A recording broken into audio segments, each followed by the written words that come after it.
अपने बेटे के लिए एक अच्छी सी लड़की ढूंढ रही थी, लेकिन उसको कोई भी लड़की पसंद नहीं आ रही थी। मैंने अपने बेटे से कहा, अगर तुझे कोई लड़की पसंद है तो मुझे बता दे। मेरे बेटे ने कहा, हाँ मुझे एक लड़की पसंद है, और मुझे मंदिर में लेकर गया। वहाँ एक प्रेग्नेंट भिखारी लड़की बैठी हुई थी। मेरे बेटे ने कहा, मैं इससे ही शादी करूँगा। मेरे बेटे की बात सुनकर मेरा सर चकरा गया। मुझे लगा मैं कोई बुरा सपना देख रही हूँ, लेकिन मुझे थोड़ी देर बाद पता चला यह कोई बुरा सपना नहीं है, बल्कि हकीकत है। मंदिर के सारे लोग मुझे देखकर हंसने लगे और तरह तरह की बातें करने लगे। मेरा नाम देवकी है।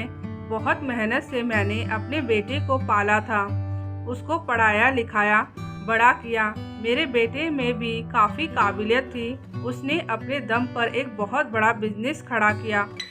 हमारे पास पैसों की कोई कमी नहीं है, लेकिन एक समय था जब हमें 2 वक्त की रोटी भी नहीं मिलती थी। दरअसल मेरी मम्मी लोग बहुत गरीब थे और उन्होंने मेरी शादी एक रिक्शा वाले से करवा दी।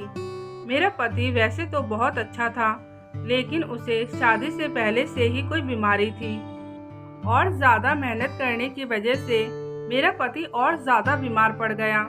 जब मेरा बेटा 3 साल का था, मेरा पति इस दुनिया को छोड़कर चला गया। अब हमारे पास 2 वक्त का खाना भी नसीब नहीं होता था। दूसरों के घरों में साफ सफाई करके मैंने अपने बेटे को पाला था, लेकिन मैंने एक बात ज़रूर सोच लिया था, मैं अपने बेटे को कैसे भी पढ़ाऊंगी लिखाऊंगी, उसे एक काबिल इंसान बनाऊंगी, ताकि हमारे गरीबी के दिन दूर हो जाए। मेरे साथ मेरे बेटे ने भी मेहनत किया और आज हमारे पास किसी भी चीज़ की कोई कमी नहीं है। मेरे पास इतना था कि मैं दूसरों को देने की कोशिश करती थी। मंदिर में जाकर हर हफ्ते गरीबों को खाना खिलाती थी, जिससे मेरे मन को सुकून मिलता था। मेरा बेटा भी शादी लायक हो गया था।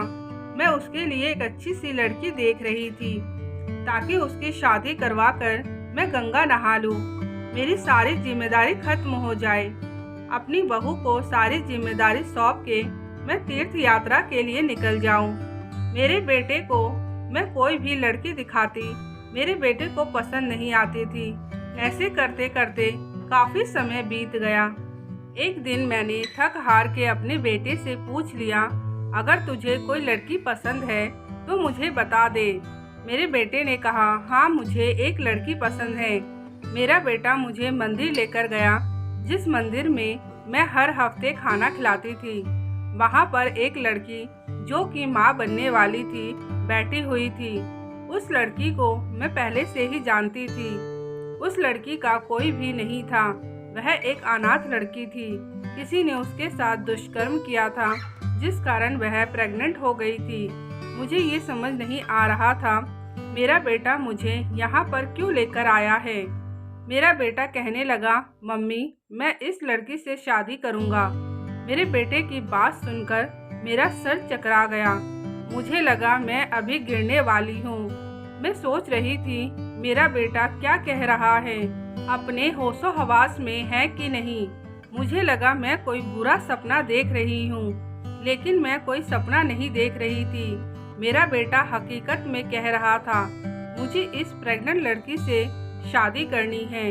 मंदिर के सारे लोग हम लोगों को देखने लगे और कुछ लोग तो हमारे ऊपर हंसने भी लगे और बहुत सारे लोग कई तरह की बातें करने लगे। कुछ लोग कह रहे थे, जरूर इस लड़के में कोई कमी होगी, तभी ऐसी लड़की से शादी करना चाहता है। और कुछ लोग कह रहे थे, लगता है ये लड़का पागल हो गया है, अपने होशो हवास में नहीं है। मुझे भी अपने बेटे की बात समझ में नहीं आ रही थी। मैंने अपने बेटे का हाथ पकड़ा और उसे जबरदस्ती घर लेकर आ गई। फिर मैंने अपने बेटे से शांति से पूछा, बेटा तुम ये क्या कह रहे हो? तुम्हें पता भी है तुम किस लड़की से शादी करना चाहते हो? मेरे बेटे ने कहा, मम्मी मैं बिल्कुल अपने होशो हवास में हूँ, मुझे उसी लड़की से शादी करनी है। अगर आप मान जाते हो तो ठीक है, नहीं तो मैं पूरी जिंदगी शादी नहीं करूँगा। मेरे बेटे की इस शर्त ने मुझे तो बहुत बड़ी दुविधा में डाल दिया। मैंने अपने बेटे को बहुत समझाने की कोशिश करी। मैंने उससे कहा, वह लड़की सिर्फ एक भिखारी होती तो कोई बात नहीं, लेकिन किसी और का बच्चा उसके पेट में है। क्या तुम एक ऐसी लड़की से शादी करोगे जिसका पहले से ही इज्जत लुट चुका है? मेरे बेटे ने कहा, मम्मी, आपकी बेटी होती और उसके साथ ऐसा कोई दुष्कर्म होता तो क्या आप उसकी जिंदगी संवारने की कोशिश नहीं करती? आपकी बेटी के साथ भी अगर कोई शादी नहीं करना चाहता तो आपके दिल पर क्या बीतता? क्या आप उसकी जिंदगी खराब होने देते?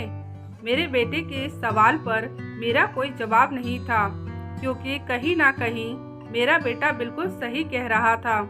लेकिन मैं एक माँ थी, अपने बेटे के लिए एक ऐसी लड़की कैसे पसंद कर सकती थी?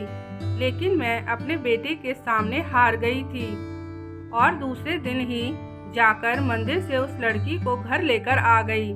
मैंने उस लड़की को नहलाया, कपड़े पहनाए। उस लड़की के पेट में जो बच्चा पल रहा था वह लगभग 7 महीने का हो चुका था। उस बच्चे को हम अबॉर्शन भी नहीं करा सकते थे।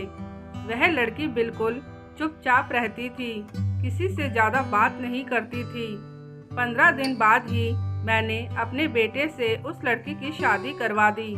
मैंने शादी बहुत धूमधाम से कराई, लेकिन शादी में आने वाले हर एक मेहमान यही कह रहा था, इस शहर में क्या लड़की मर गई थी जो ऐसी लड़की से अपने बेटे की शादी करवानी पड़ी।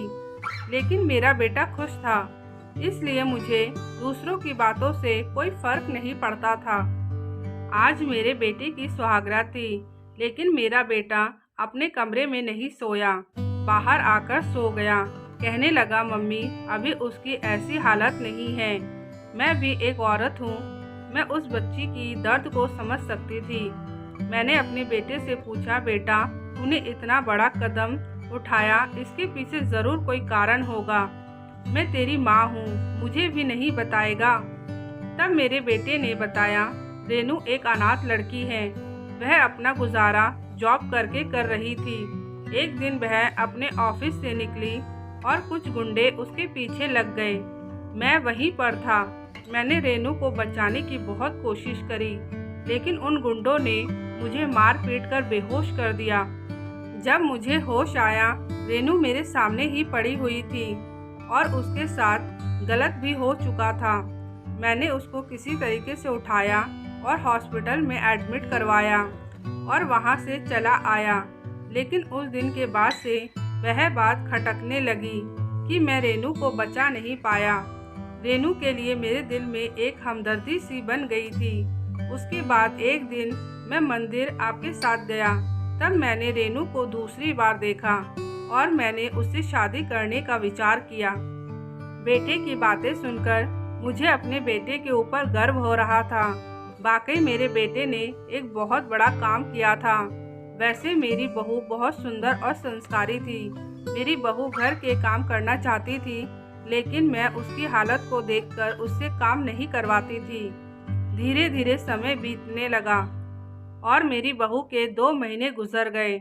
उसको एक दिन लेबर पेन शुरू हुआ और उसको हॉस्पिटल लेकर गए। मेरी बहू को एक प्यारा सा बेटा हुआ। मैंने अपने बेटे को कहा, इस बच्चे को हम कभी पता नहीं चलने देंगे कि ये हमारे घर की निशानी नहीं है। हम इसे अपने घर के बेटे की तरह पालेंगे।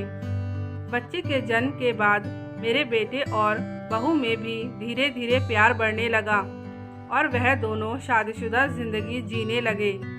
दोस्तों, आज की कहानी आप लोगों को कैसी लगी? अगर कहानी अच्छी लगे तो मेरे चैनल को सब्सक्राइब ज़रूर कर लीजिएगा।